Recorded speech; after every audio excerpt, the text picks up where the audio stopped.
This is a magazine. My wife, I don't know if she subscribed or just got a copy. It's a pretty neat magazine if you're interested in it. It's called Newsmax. It's kind of a conservative Newsweek. There's an article in here called Building Trust in Real Estate Investment. It talks about REITs. REITs are real estate investment trust. To get into a REIT, I believe you have to show a net worth. I think it's $150,000 and have a certain income level. They're pretty well regulated. To begin a REIT, you have to have 100 qualified members to get in. So they're for people with more money. But what I thought was interesting is the fact that the REITs are beginning to invest in single family. Investing in real estate never really died, though it was on life support in many areas and still is for many. As any seasoned investor will tell you, buy when the masses are selling, whether it's a stock or an office building. And that's not rocket science, but we go against it. Everybody's buying, so what do we want to do a lot of times? Get on the bandwagon, buy. Right now, everybody's not buying, everybody's trying to sell, so what do we want to do? I call it swimming upstream. That's what real investors do. Whether it's a stock or an office building, says Bruce Spector, a wealth manager for Universal Value Adjusters in Reno, Nevada, there is great opportunity now in investment property for the prudent. Even the investor with a single-family rental can earn a double-digit return. Is there anybody in here that has single-family rentals that earn a double-digit return? I do. Okay, I've got several of them. Most of you, they should be earning a double-digit return. And I'll tell you why. Here's the next page. Go with the cash flow. Of course, the most important factor is going to be cash flow, Payne explains. Our company targets properties producing a cash flow return in excess of 10%. Most investors should have the ability to find an investment property that returns 6% or greater within an hour's drive of their home almost anywhere in the nation. Okay, investors who bought into REITs, real estate investment trusts, simply buy real estate. Now they take a cut off the top and you have to qualify to buy into them. But their average return has been 12.2% annualized versus 9.1% for the Standard & Poor's 500. So that's a 25% better return. Guess what? They're not buying wholesale. They're paying retail. Okay, they're not buying fixer-upper houses and getting instant equity. They're just buying into the basic market. Now, if you look at this chart at the bottom, these are the REITs and these are stocks. The 5.4% is cash. That is a cash return. I said gold doesn't pay income, stocks do. Okay, so if you look at the stock market, their average income was 6.9%. In these REITs, their average income is only 5.4%. But their equity growth was 6.8%. And this is running right through the crash. This is still what their average is. I think it's over the last 10 years. Okay, so that includes the crash. If we not had that, it would have been way up there. Whoops. Okay, so if you look at stock, 6.9%, but the equity growth was only 2.2%. Now, these are really, really good numbers. What it means is people made 25% more just investing in a fund that buys real estate. What can you make if you buy undervalue? You understand what I'm saying? I mean, if you buy undervalue and still have that return, you have instant equity. When you sell, if you sell 5 years from now, I bet your returns are going to be an average of 15 to 16, 17%. That is the difference in owning real estate and owning stock. And that's why I own real estate and not stock. Okay. Here's another article, and I thought this is interesting because this article was from like 2011. A lot of this stuff I teach another class, and this is some stuff that I used in that class.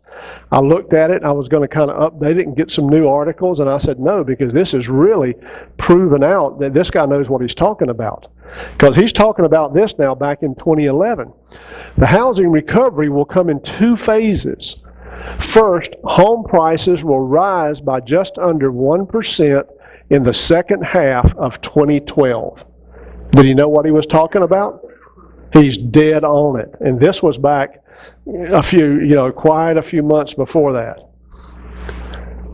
In 2013, which is right now, prices, he's saying over this year, prices will rise by 1.5%. Is that about what we're looking at? I believe that's going to be about what we're going to see. And here's where it gets interesting. Then go up another 2.5% in 2014. And that sounds pretty reasonable. For the second phase, home prices will increase 3 to 3.5% between 2015 and 2017. In 2012, a lot of people were saying it's a 5-year program. That's what he's saying, to get back to decent prices. So he's saying you're going to have a pretty good recovery in 15 and 17. So I'm kind of looking at this guy thinking he hit the last 2 years right, that he knows what he's talking about. So what does that mean?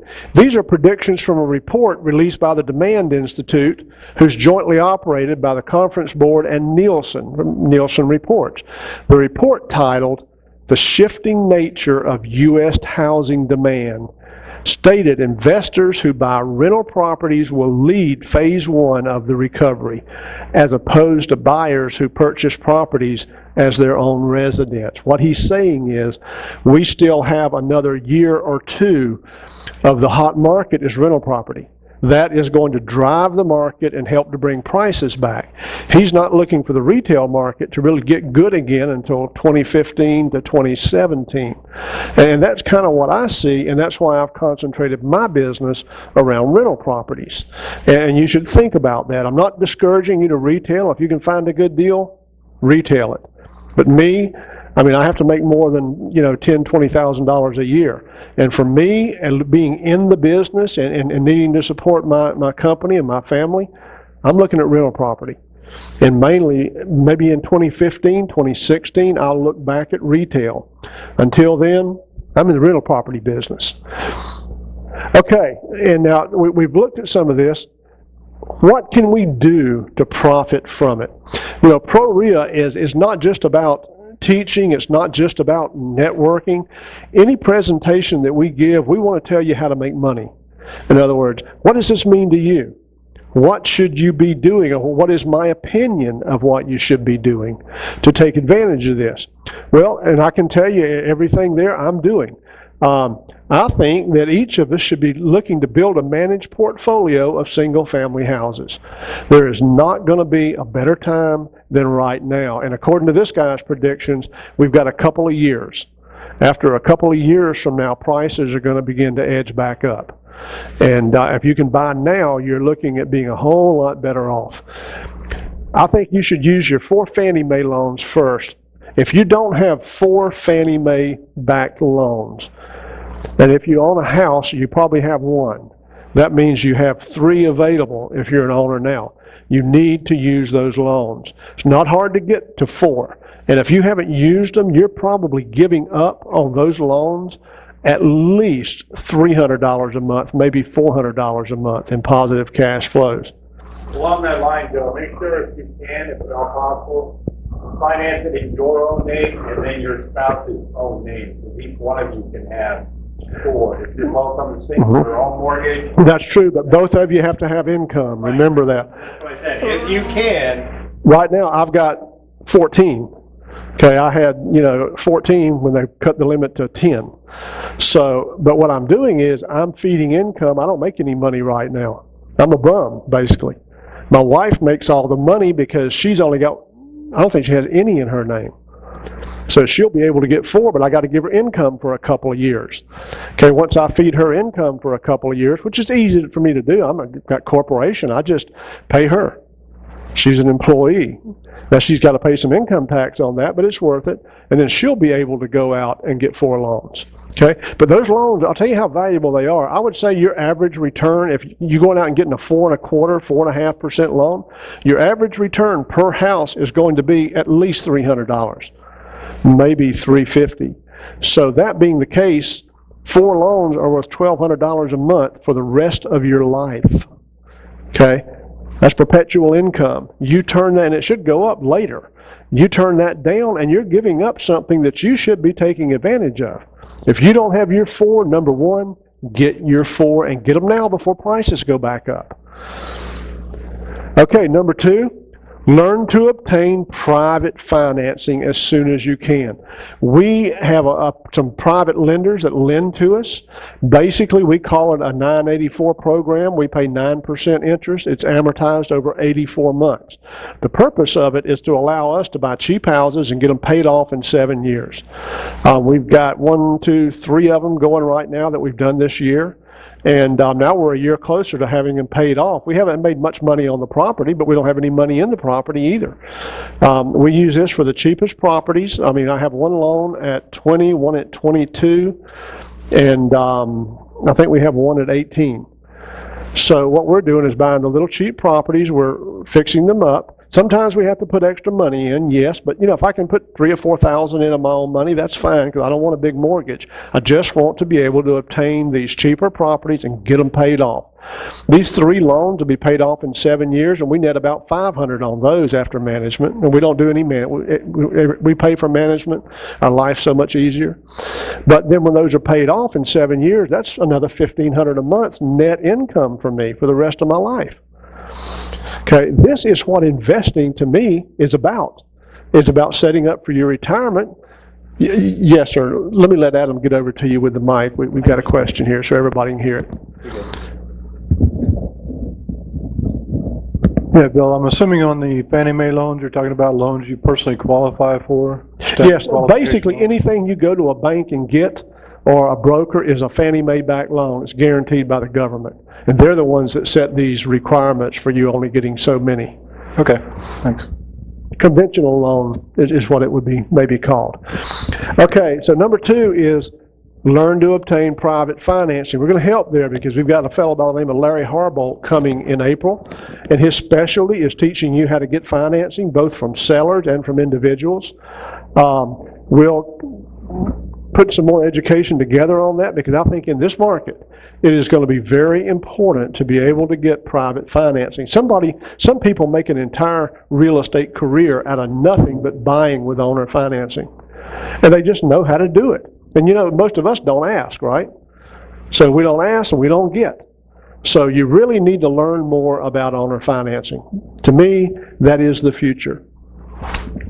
Okay, if you're in a real estate business, what I think you should do, I think you should center your activity on rental property rather than retail. Now that's just me. Bob would disagree. Bob and I are very close friends. We ride motorcycles together, and we have a good time.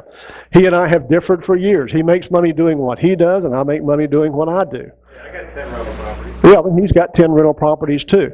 So basically, if you don't have any rental property, I'd start there, and I would get my 4. And if you're looking at building a real estate business, especially within the next 2 or 3 years, I would try to center it around rental activity and not retail right now in this market. You can always sell them later if you want to go back to retail. And that's the basic presentation. But another thing that I wanted to tell you a little bit about, and we talked a little bit about this Tuesday, is you're going to see some changes in the way that short sales are done. And those of you that didn't get to hear Peter last night or Tuesday night, the third-party negotiator, which a lot of people that do short sales use, is going to be a thing of the past. Freddie Mac has already said we won't use them. Freddie Mac and Fannie Mae are tight. They're basically almost the same people. Fannie Mae is supposed to follow suit in a couple of weeks. What that means is they want the real estate brokers to be the negotiators. They see that as more of an arm's length transaction. They see too much funny business going on with the private, negotiators. So they're saying, no, we want the broker to be the negotiator. If you're a real estate broker, and I know we have some in here, you may want to learn more about short sales, because they'll give the broker the listing and they'll want him to do the short sale and to manage it. I don't know if there'll be any extra compensation, but it'll be listings. And one thing that I'm looking at, I'm working with a broker who is going to be doing short sales, and I'm going to take all my leads and send to him. We don't want to be in that business right now. And hopefully, when they get worked and they go on the market, I'll get a little phone call being alerted that it's coming on the market, and I'll get the first price on, the first bid in it if I can, and submit the contract. So basically, that market is going to be changing a bit. And again, if you're into short sales, you might want to hook up with a broker, because that's who's going to be doing the short sales. Okay, any questions about what we talked about? Yes, sir. Adam? You said primarily that you're buying cheap properties. Yes. Okay, what do you consider cheap? Cheap. For me to make my little 984 program work, I need to be in them under 25,000 total. Total. Because that allows me to pay it off in 7 years. Because you pay it off in 7 years, you have a higher payment, and I'm paying these individuals 9%, not 4.5%. And so I can't get much above that, or I would have wouldn't have my break even. And I have a little better than a break even. We sometimes make $50, $100 a month, but to me that's a break even. Right. That's awful tight. So if you get above about 25, you'll have to have a little negative cash flow, or you'll have to finance them for longer. And you young guys, that may be fine, finance them for 30 years. Okay, I want to just not even have to worry about it in 7 years. So basically, we stay with 25,000 and under. What do you do? Is that all your stuff, or do you look at it any higher? I mean, I just bid. Oh no, we've sold some of our houses. We're under 30 now. So I've got a little bit of everything. I've got some I don't want. Would you like some? I'm looking. That I bought back in 07. But they are my favorite. You know what my favorite house is? One that's paid off. Yeah, that's what I'm trying to get there. And if I can get the cheaper ones, I can get them paid off. And then it's like, getting, if you play chess, it's like, what do you call it, getting the crown, or checkers, it's like getting crowns or something. It's just, life's a lot easier when they're paid off. But that in the real market today, that market is, when I first got in this business 15 years ago, there was no, you could pick those things up all day long, $30,000, and you had no competition. Yeah, well, you have competition, but you can still do it. I've got 4 of them right now. In fact, we just put 4 houses under contract this week that we are going to sell, and they're all good deals. 3, or 1 sold, okay. You're talking 25. In fact, Repair. Bob Wilson just reserved one. He raised his hand there. You're talking 25 to 30 after repair. Total investment. That's if you're going to do the private financing with paying 9% interest for 84 months. That's the highest you're going to be able to go, I think, and still be safe. Yes, ma'am. They are in not a war zone. I don't buy anything in a war zone. If I don't think I can go out there and work without having to worry about getting shot or anything like that, I don't buy the house. So these are not in Mandarin, they're not in Queens Harbor, and they're not in Ponte Vedra, but they're not at 30th and Moncrief either. Okay, so they're in between. I will not buy a house that I don't think I can put a family in. So basically, I've got one in Paxson that I paid $8,500 for. I fixed it up for about $12,000, and that one we don't have a loan on. We just pay cash for it. Guess what my rent is? HUD tenant, $935. Now that's an exciting deal. That's one that had a title issue, and the title issue was going to expire in less than a year. Laura, my title agent, told me, you may not want to buy that one. It's got a title issue, but she said it's going to expire. I thought she meant 5 years. I said, when?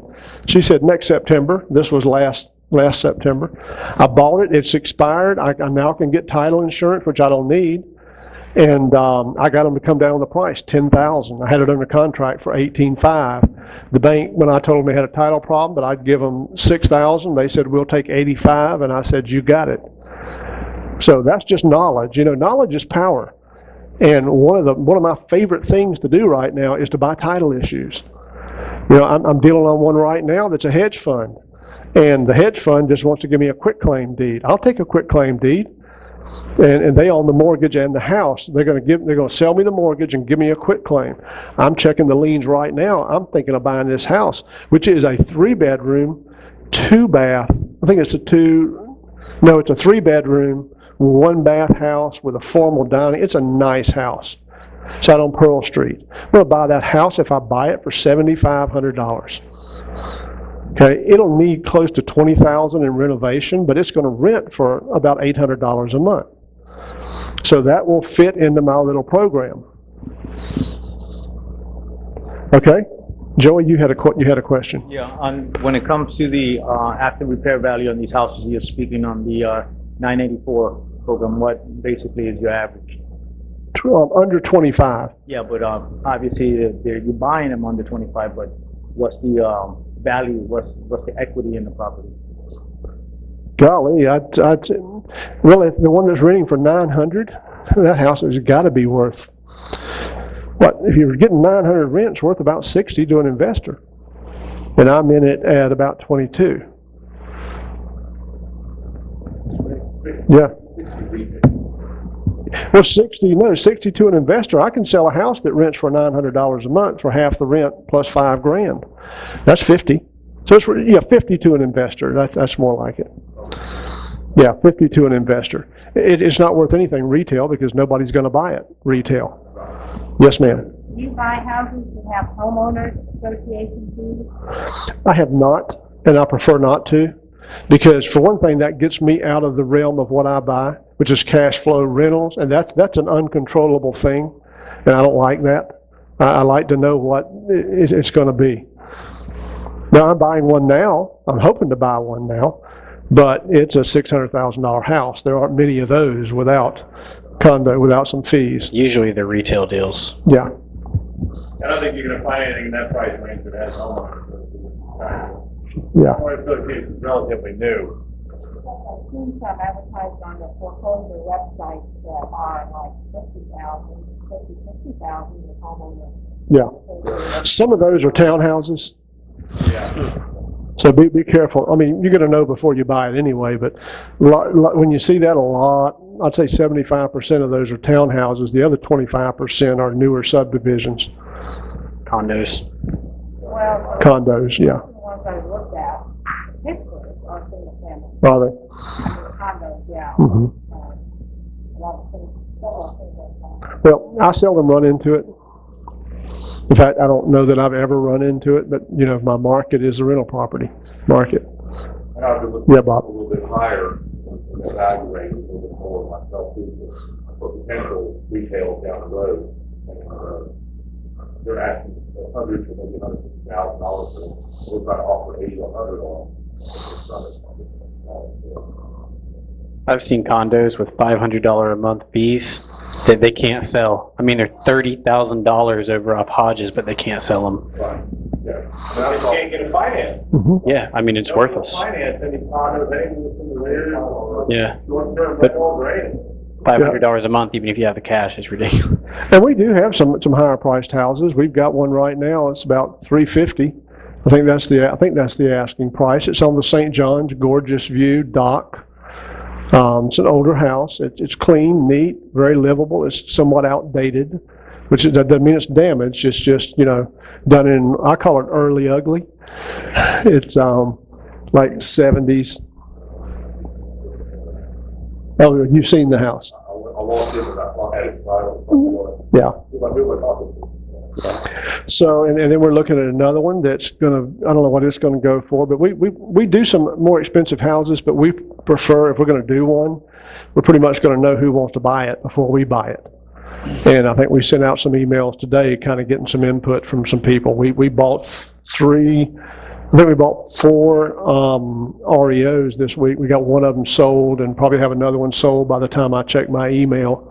We haven't blasted them out. We've just sent a few letters. So if you're looking for an REO. We have one in Arlington. Do we? It's a good property. It may be sold. When I get home, I may have an email because I sent it to one of our regular buyers. Not if someone hands me a check here tonight. Okay. Yes, sir. Especially look at needs repairs, you got the WDO issues, you got roofs that are tarred, you got stuff like this. Now, I just put in 3 bids this week for 3 houses. And so how do you get beyond those issues If we're going conventional, trying to get conventional. You're going to have to fix it and bring it up to Fannie Mae standards, period. Now, do they do the Fannie Mae, are they doing the The appraiser. 2 or 3K programs? I believe they are. You know, I'm not a retail guy, but I'm sure they're still out there. They're And starting to phase that 203 out. are they? They're starting to phase it out. I don't know if there's a drop dead on it yet, but there is plans to start that program. And if any of you know some good brokers, I personally deal with one broker, but we need to expand. We're looking for some brokers that maybe have some portfolio money or are a little more flexible than some others that'll do some cheaper houses. We're just looking for a real good flexible source for financing. So if you know of anyone, certainly have them contact myself or Adam. You're looking for personal finance yourself before? No, for my customers. Mortgage brokers. I'm buying cash. Right now, I'm a cash guy. Or using short-term financing. I don't have any cash because every time I get a few dollars, I needed to replace my roof, and guess what? A house came along, and I bought the house. So you have to put the roof off, patch it, and wait another year. Bob's like me. He's a general contractor. I'll guarantee you, he's the same way.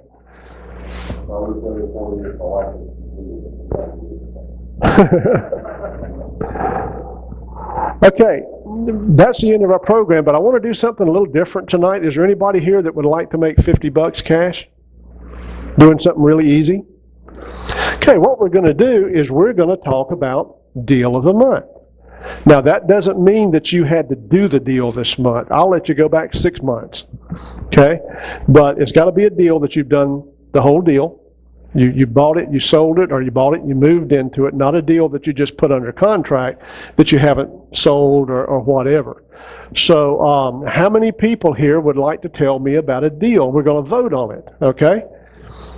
Who's got a deal? Okay, Bob. But here's Bob Ferris. Bring your microphone over there if you would, Adam, so everybody can hear his deal. And I guess it depends on what you're looking for and what you consider as a deal. Sure, well, there's all kind of deals. Just tell us the deal and we'll vote. I bought a 4-bedroom, 3-bath, 2,050 square foot home in Arlington in Alderman Park. All concrete block home, good shape, nice roof. Had already been rehabbed by someone else. And he had 5 or 6 properties and went belly up and couldn't afford them. And I ended up buying it for $66,500. I ended up having to do a little bit of work in it. I brought it up another notch, another level. Soft cost, everything, the whole 9 yards. I got about $85,000 in it, and I'm netting $506 a month after taxes, interest, property management fees, the whole 9 yards. I'm trying to find properties I can make $500 a month off of. Do you have a loan on it? Yes. Okay. Yeah. So that's after his debt service, everything. After everything, I'm $506 a month clear. How much cash did you have to tie up in it? Because of the appraisals with Fannie Mae, they're using We're talking about using comps. We mentioned that in our presentation. they were using the comps or whatever. When we originally did it, when we got it, we were well above what I wasn't going to put any cash out at all. And then by the time we got there, they'd had a couple more foreclosures in the neighborhood. They used those as part of the appraisal thing, and I ended up putting $3,850 in it. Oh, wow. Yeah, yeah, less than $5,000. I'm a happy guy. So that means in 6 months you got your money back, right? Yeah. I'll tell you that. Well, I hate to give him $50. Somebody else got to have a better deal than that. That's a pretty good one, though. That one's going to be tough to beat. Okay, somebody else. Bob Sargent. It's all Bob's tonight. All right. Picked up a house on Black Creek. Was on the market for 420 days. The house was foreclosed on. It was a $500,000 home. Bob has actually been down there to see it. I picked the house up for 160. I financed 148 on it. It sold in 06 for $500,000. I cleaned it up. Had to do the dock in the back, took the dock out, dirt work, yada, yada, yada.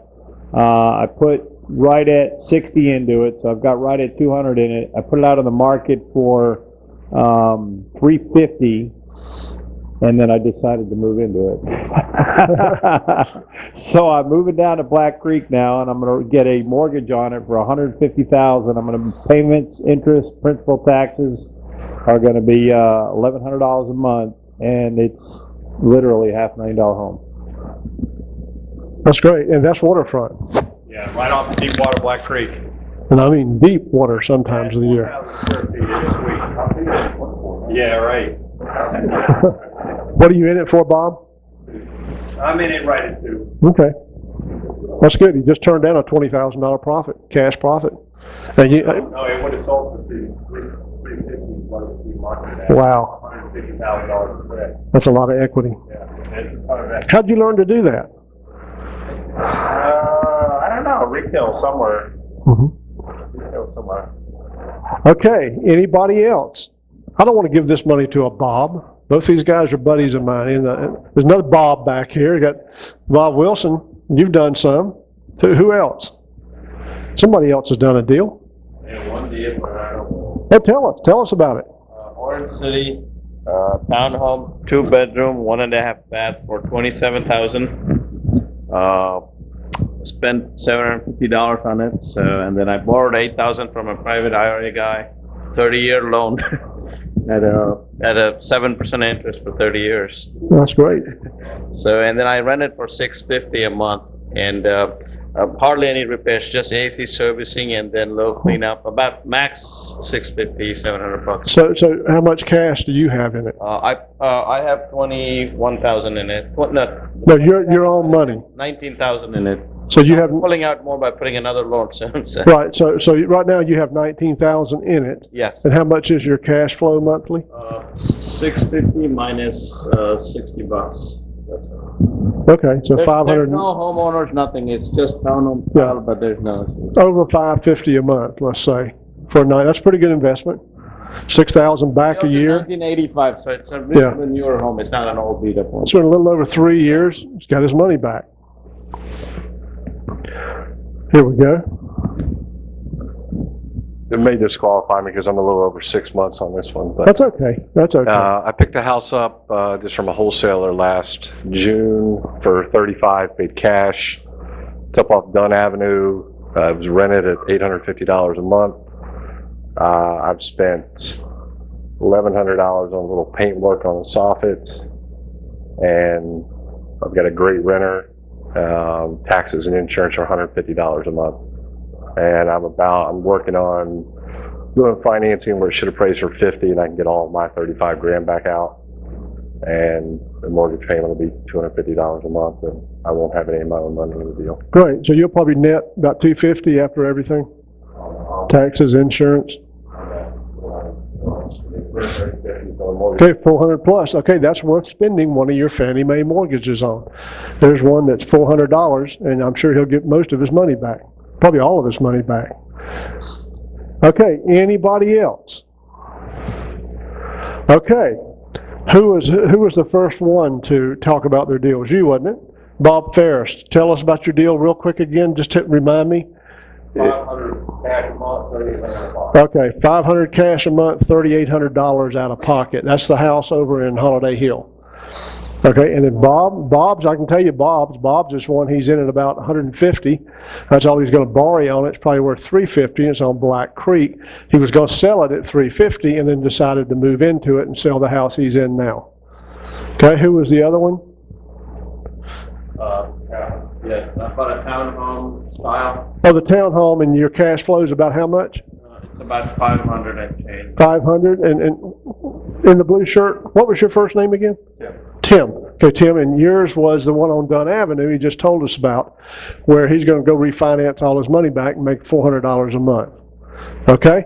How many people, we'll start with Bob Ferris, how many people think his was the best deal? Raise your hands. 2? How many people think Bob Sargent's was the best deal? Raise your hands. Everybody's got to vote at least once now. I hate to do this. 1, 2, 3, 4, 5, 6. Okay, and then I believe it's Subra? Subra. How many people think Subra's? Okay, got 2. And the gentleman in the blue shirt again? Tim.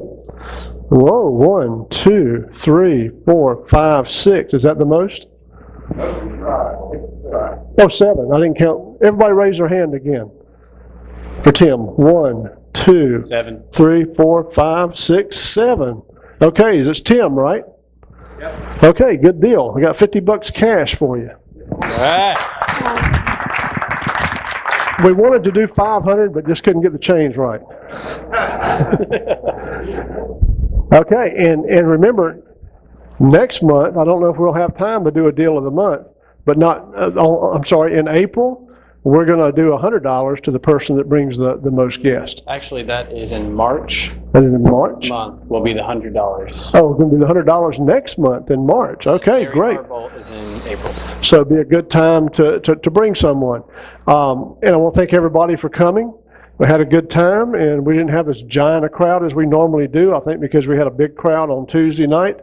Thanks for coming, and we'll see you at the next Pro Rio University meeting.